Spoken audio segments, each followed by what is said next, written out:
Je m'appelle Isaline Richard, je dirige la société qui s'appelle Predictive Image.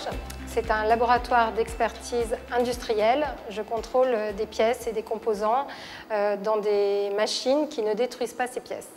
Donc il faut comparer ça aux échographies et aux radiographies médicales finalement, sauf que moi je le fais sur des assemblages, sur des pièces souvent liées à la microélectronique. La structure a maintenant 7 ans et on est 5 salariés.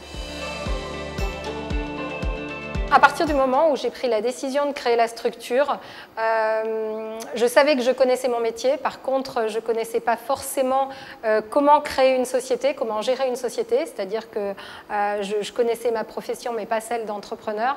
J'ai préféré vraiment m'entourer des gens qui pouvaient me conseiller. C'est-à-dire que quand je ne sais pas, moi, je demande.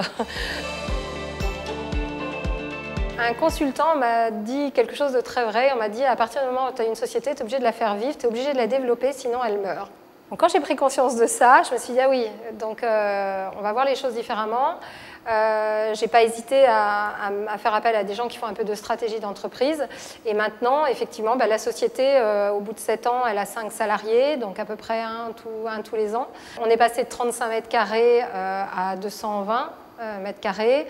J'ai investi dans un laboratoire, j'ai investi dans de nouveaux équipements, voilà.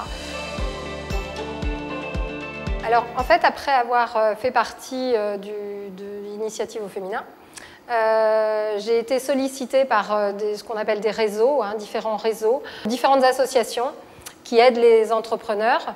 Et j'ai un peu choisi, c'est-à-dire que je me suis mis dans l'association des FCE, c'est-à-dire les femmes chefs d'entreprise.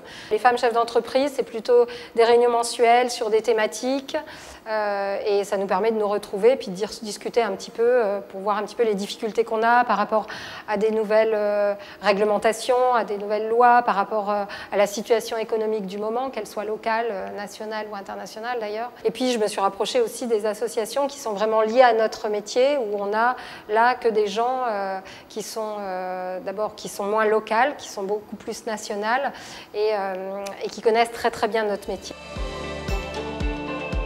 Je leur dirais de se faire confiance et que si elles ne savent pas, c'est pas grave qu'elles demandent. Et puis après, il faut se faire sa propre opinion et il faut surtout se donner le droit à l'erreur.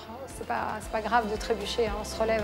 Quoi qu'il en soit, je félicite toutes les candidates pour avoir postulé, pour avoir eu ce courage. C'est un beau challenge et c'est une belle aventure que de faire Initiative au féminin.